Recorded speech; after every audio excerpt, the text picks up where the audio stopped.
Rugby Union Cup is our feature race at Happy Valley on Wednesday night. One of two trophy races, in actual fact, on the 8-race programme. A very warm welcome to Racing to Win. I'm Andrew Lejeune, joined here in the studio by our form analysts Paul Lally and race caller Brett Davis as well. And Brett, as always, competitive cards and two big races to look forward to. There are, yeah, two cup races, Andrew. We've got Class 5, Class 4 and Class 3 on offer there on Wednesday night. No Class 2, some competitive racing again expected. I think there's just a couple of first starters, but some interesting races and, of course, some horses that have won at their last start that are looking to try and do the same again. One of them I'll be tipping against, but overall it should be a good night. Korean theme, of course, down in the beer garden again. Looking forward to that. No jackpots, Paul. What are we watching as far as the markets are concerned? Well, I reckon they're going to be quite even, as Brett just mentioned, Mark. It's quite competitive racing. The shortest prize favourite looks like it's going to come up in the first, the way the markets are going. That's Ray Chu, race 1, number 1. People just sort of making it as simple as that at this stage. But a few of the other sort of races later on in the card, there's some of the usual suspects, Prince Harmony, who's the last start winner, for example, and a few others. So we're looking forward to the race. It should be all right. And Zach Purton resumes after that suspension he got in Sydney, and he's on $7.99 winner. So Ra Chu could be his 800th. A good old Class 5 to do the job. Yeah, and if it's not that, he's got some good chances coming up later on in the programme as well. All right, before we get into Wednesday night's programme, let's look back on the card at Sha Tin in our racing review.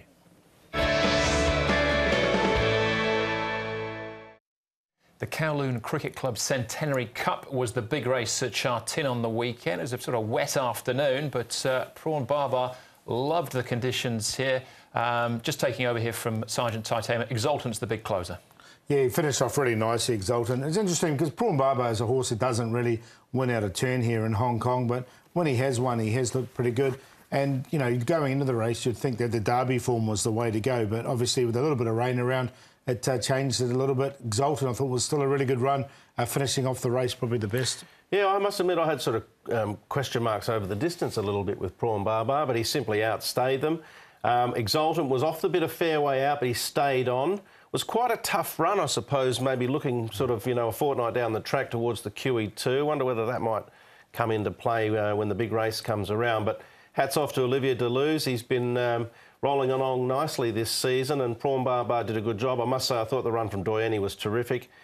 He's been a difficult horse to follow, but he ran well after getting a little slow out of the gates. But, yeah, nice win by Prawn Baba, who did win, of course, earlier on in the season on the dirt and last season around the same time when Joe rode those 8 winners. Yeah, Riven pulled up with blood in his track here. And Savvy 6, his manners could be called into question before the race. Once he gets out and gets going, he's actually not too bad. He's one of these horses who puts it all together on race day. You know, he doesn't worry about it the rest of the time. Got to get him to start, though, first, haven't you? Yeah, you've got to get him there. And when I say race day, the race itself, isn't it? Yeah. Because he didn't want to go to the start, and then he's playing up, but he ran well. He's obviously got ability. Yeah, he did run well, and Consort was there if he was good enough. He wasn't. Yeah. Which didn't surprise you, Paul. Other issues going on there with Consort. Starling City, this is the Griffin race, the opening race on the programme.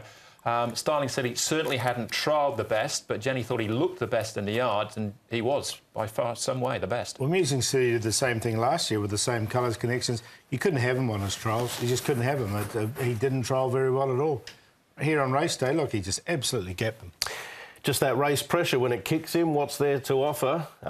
He hadn't tasted that, obviously, in the trials, but on race day he did, and he was very, very impressive. Interesting, they ran 57.8, which I thought was a bit slow, but it's worth mentioning that we did have a lot of rain before the first race, and it was good to yielding. Good to yielding, yeah. So I think time-wise, it was pretty reasonable as well. Nice 2-year-old, I'd say. He was hard held as well in the closing stages, so could have gone a little bit quicker. They've certainly got something to work with him, and Joe Moreira had a big weekend. Of course, success in Sydney on Saturday as well. 1 of 3 in the race there for John Moore, Starling City. Could the others, maybe, Paul, give the ground as a bit of an excuse? A little bit, I think. Some of those other ones ran on okay. Rockage, I thought, ran home nicely enough. And Strathallan was a little bit green. I think he'll improve with the run. Jenny mentioned he was the nicest type, Strathallan. I've got a bit of time for Speed Vision too. So if they all come on and end up being reasonable, how good's the winner? Yeah, absolutely. We had the Griffin Trophy winner and later on the card as well. As you can see, that Win Beauty win, that was him, put up 7 points. The other big movers, well, Rainbow Gold got 9 but he's still on 27. Yeah, he was getting down towards retirement status, wasn't he, Rainbow Gold? But he got his win eventually. Golden Effort was a fairly good effort too.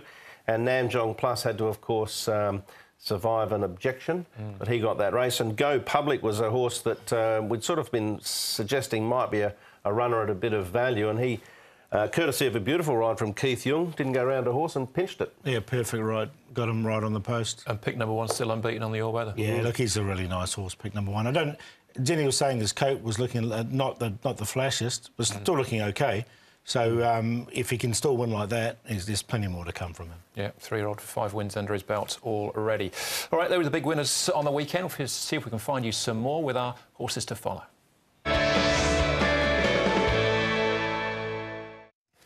All right, we had a few first starters on the weekend there, Paul. What did you find for us? Yeah, I found one, funny enough, Andrew.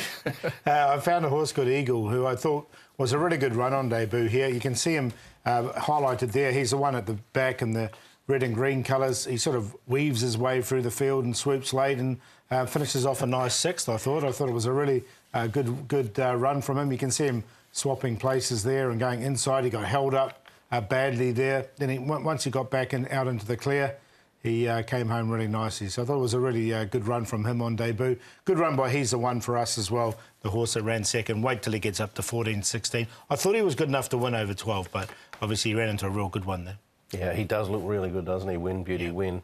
That was an outstanding return from him. I'm going to go at the other end of the spectrum. No first starter, no freshie, but a horse that's got fresh in his name, Invincible Fresh. This was his 3rd run in about 12 months. He's had issues. He's had a few stables as well in his career. He covered ground. You can see Umberto Rispoli working at him, takes him back to the inside. He closes off quite strongly. This is the race we spoke about before with Go Public darting up the fence, but just see him closing off there. He had to change course again. I like the effort. Some of his better races and best performances have been on the pace. So he'd be one I'd be keeping an eye on. I think there's a win in him. All right, I've got one as well who's we've seen him plenty of times. 23 starts he's had now in Hong Kong without success, but he now finds him on the back of this in Class 4. He was placed first up in Class 2 company. This is Most Beautiful. This is the Wei Feng Vinny race. He was listed class in WA from 1,100 metres up to 1,400 metres, so now he's down into Class 4. There's surely a race in him. I'd imagine they'll step him up to the 12, maybe even 1,400 metres. But although we've seen plenty of him, I think a win for Most Beautiful is not too far away. All right, that was the weekend, or it nearly was anyway. Alberto Sanna picked up a couple of days on Smart Charade, 2 days, 2nd to the 7th, 12,500, and Matthew Poon on Winning Faith last week, 3 days for him, 25th to the 3rd, and at $25,000 to go along with that. Right, so an 8-race programme. We get into meeting number 64 of the season. Nashashuk won't be taking part. He's replaced by Good Companion, and Vincent Ho will be in the saddle there. So that's race 5, number 10 for John Size. So 8 races on the B course. 2 Class 5s to kick off the programme. The Jordan Handicap being the first one over the 1,200 metres, headed by Ride Chu. Zach Purton in the saddle. Runner-up course and distance last time out behind Treasure and Gold. First Butte finds himself in Class 5 for the first time. Hot Pepper gets the blinkers back on. Sparkling Talent also in the Treasure and Gold race last time out. Rich City Fortune will roll from Barrier 2. Rugby Diamond will do exactly that from Barrier 5 as well. Exponent still winless in 13 starts. And Snow Hooves has his first start for Chris So. Yeah, off a rating of 18. The 2 noted pacemakers, probably 3, Rugby Diamond, Rich City Fortune and Hot Pepper. And should they all step well, they can set up a fairly solid tempo. Sparkling Talent might be able to pop in behind, and Rachu was a little handier last start, so 3 back the fence is probably a decent result from barrier number 3. A horse that's improving a bit is this one here, Telecom Titan. He's only had the 8 starts. He's the one closest to us. And he's had 1 start in Class 5, was on the all-weather. And I just think he's on the improve. He's not doing too much here, but now he's in Class 1 from barrier 1. He might run a bit of a race. Rich City Fortune normally does, as you see. He's super keen. Tommy Berry's got decent hold on him as he comes down. Now, he's super fit, this horse. He's had a lot of starts this season. This will be his 13th, so he won't be lacking for fitness. And Joyful Forever, another one that hasn't shown much from his 9 starts, hasn't bothered the judge at all, but another one whose track work seems to be picking up a little bit, and he's working with a lot higher rated horse than Bo Duke with the yellow saddlecloth there. All right, OK. Well, let's start off with our favourites in Ride Chu. him, Sparkling Talent, Scarborough Fair and Exponent, 2nd, 3rd, 4th and 5th behind Treasure and Gold, who burst through late and absolutely sluiced through them. Well, Rachu, look, can he win? I think he can. I made him the best this night, and I think all considering what took place in the race, it was a damn good effort. He covered ground, he was up there early, and he just got beaten by one who finished with a better turn of acceleration. But it was a terrific run. I think from barrier 3, Zach will just let the pace go, let him settle. He's probably going to be hard to stop, I would have thought. Yeah, if he doesn't win this, then they're in trouble, I think. I mean, the only little thing that worries him is the weight. He's got to carry 133 pounds, and he's not the biggest horse around, but I think that's going to be a good form race for this particular race. Yeah, they're all similar weights as well. Yeah. The horses that finish behind, there's no great advantage to one or the other.